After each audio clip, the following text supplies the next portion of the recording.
We're gonna get started with a little game. We like to call this What's Wrong with This Picture? So I need a few audience volunteers. Do I have any takers? You two look like you want to play the game. Come on up.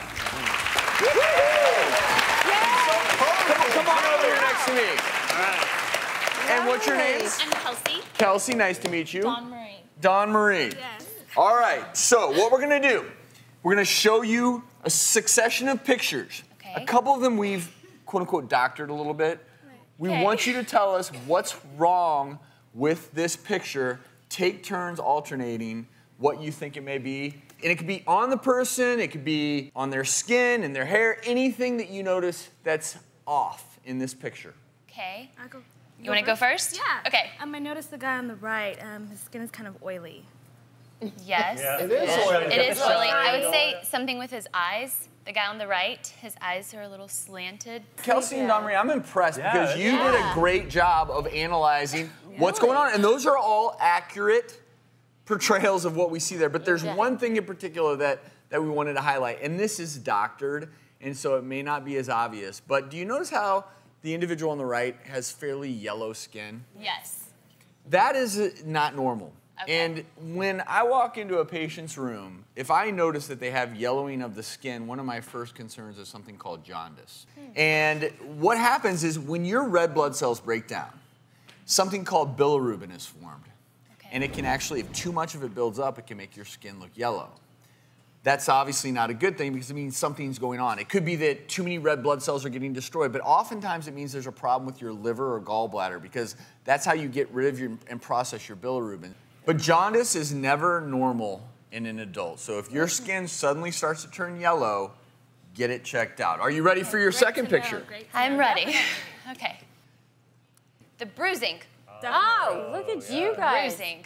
That's fantastic. And the knees are kind of red a little bit too. You guys went straight to it. It is bruising in these pictures.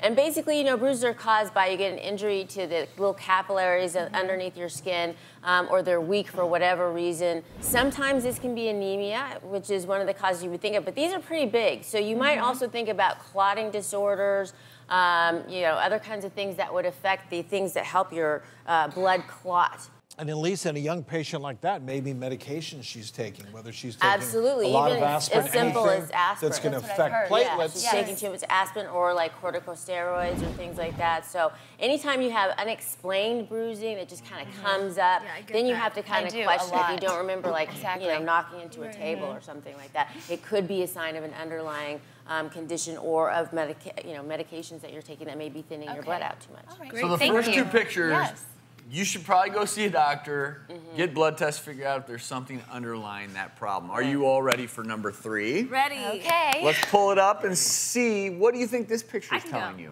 Okay. The son, the baby, his eyes are kind of slanted. His eye is They're kind of like inverted. inverted into the other eye. You are You got that.